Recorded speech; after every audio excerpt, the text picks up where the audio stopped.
How's it going? Today is a highly anticipated video for some reason. Today I get to count down the top 20 roller coasters that give me butterflies. For those of you unfamiliar, butterflies are what certain people call that stomach drop, or when you leave your stomach. It's a GP term. I've heard butterflies before and it stuck, and I feel it on all types of forces, because it itself is not a force, it's just a feeling. Most people out there still get them. Usually enthusiasts do all the time when they're young, and then the feeling fades out. Others only get them on drop towers, which is why I love drop towers.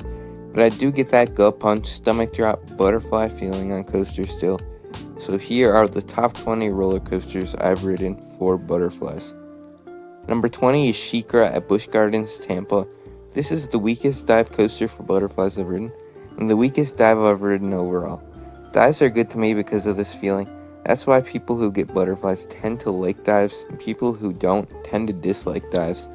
This ride has some decent airtime moments to make up for it, but I felt it on the first drop on my first ride, and both first and second drops on my second ride. Number 19 is Kraken at SeaWorld Orlando. Kraken's first drop gives some short, non-sustained butterflies, but when I do feel them, they're strong. Another slight moment of butterflies is the zero-G roll. I love these whippy and airtime or hang time filled zero-G rolls on B&Ms. This isn't the best, but it's the second best in my opinion. I'll be sure to ride this ride sooner next time so I can get some more rides on it. Number 18 is Nitro at Six Flags Great Adventure. The drop gives the second least amount of butterflies on B&M Hyper, but you can still feel them. And on the final drop before the final breaks, I felt them almost every time. They're not the strongest moments of butterflies out there, but I do get them a couple times. Number 17 is with Ravine Flyer 2 at Waldameer. Nowadays, I only feel it on one moment of the ride, but it's a pretty good moment. The first drop. Not only will you get whipped over in the back with ejector airtime, this provides insane butterflies that has always been my favorite part of the drop. It's my favorite element of the ride, and that's one of the reasons why. I can't wait to see what the voyage has. Number 16 is Switchback at ZDT's amusement park. Another graduate group. This also gives them only on the first drop, but part of me likes it more than V-Flyers 2's drop. You still get ejector airtime, just with slightly more butterflies. Definitely the highlight of the ride for me.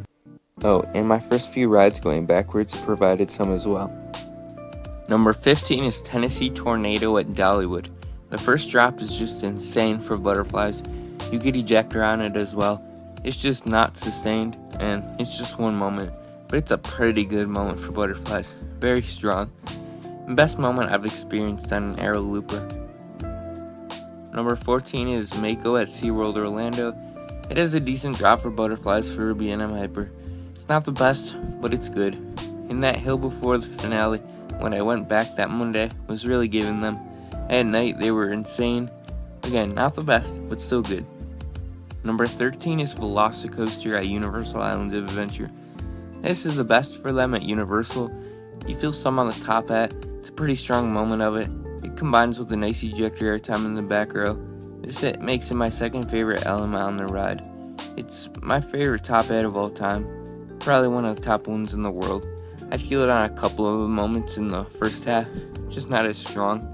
But yeah, Velocicoaster, not number one in something for once, but still pretty good for butterflies. Number 12 is Iron Rattler at Six Flags Fiesta, Texas. How many videos in a row will this coaster be in? But for real, this first drop is great for butterflies, and the quarry drop is decent. It's solid for it, but not anything crazy. Two good moments of it put this at number 12 on the list. And spoiler, number 3 on an RMC that I've ridden. Number 11 is Canyonmonium at Hershey Park. Only one moment, but it's a strong and sustained moment. I love it. It's my second favorite drop on a B&M Hyper. It's awesome. I forgot how much it had, because that really boosted it up in my rankings this time. Well, not just because of that, the airtime was better too, but that was just one of the reasons. Number 10 is Jersey Devil Coaster at Six Flags Great Adventure. I felt this every time on the first drop, except for maybe once. It was insane. Also, the exit of the zero-G stall gave me some as well, for some reason. I was just trying to figure out how to ride this, arms up, down, eyes closed or open.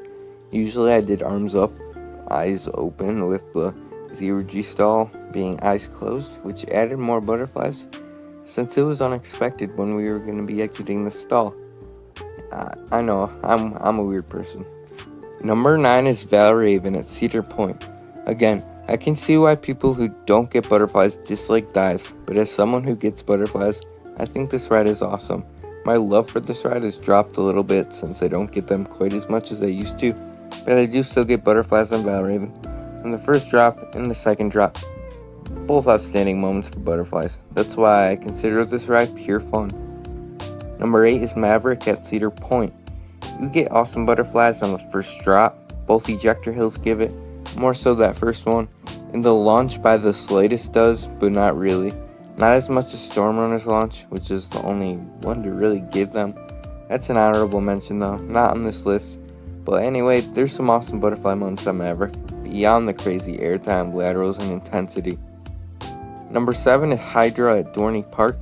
The butterflies and the very noticeable dangerous looking rocks on the first drop really go hand in hand. It takes your breath away and feels like you're plunging to your death. Like I said, this is a GP feeling, but I feel it and that's what it feels like. Number 6 is Yukon Striker at Canada's Wonderland. This is pretty strong, sustained, and the reason this is the best drop on a B&M dive coaster. It feels like a more sustained Valraven with slightly stronger butterflies. Part of the reason this ride is barely behind Leviathan in my overall rankings. Number 5 is Orion at Kings Island. Its drop is another strong and sustained moment. It feels like Canyonmonians, but so much stronger for some reason. You also can feel something on that final hill. Currently, it's in my top 10, and this is one of my reasons why. It's also my favorite Giga, and only Giga on this list. Number 4 is Wild Eagle at Dollywood. This first drop is probably the second single best moment there is for butterflies, at least that I've read.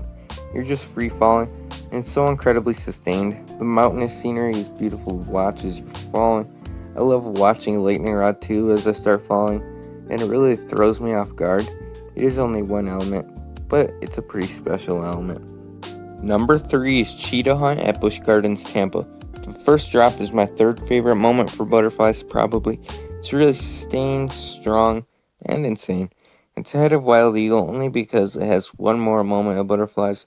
The hill after the third launch, it's not too strong, but it's there, and it's enough to put this at number 3 for butterflies.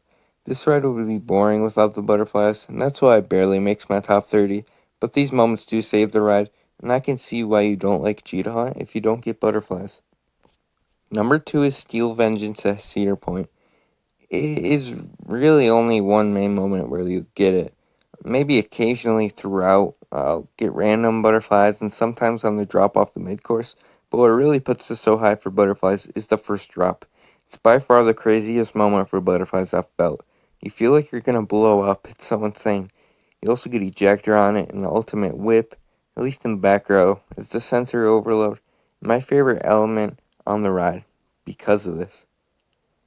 And my number 1 roller coaster for butterflies is Diamondback at Kings Island. The first drop has sustained, pretty strong butterflies, yet on the camelbacks as your butt is leaving the seat for a very sustained period of time, I get butterflies so much. This is the only ride where I get them more than 3 times, probably 6 times to be exact.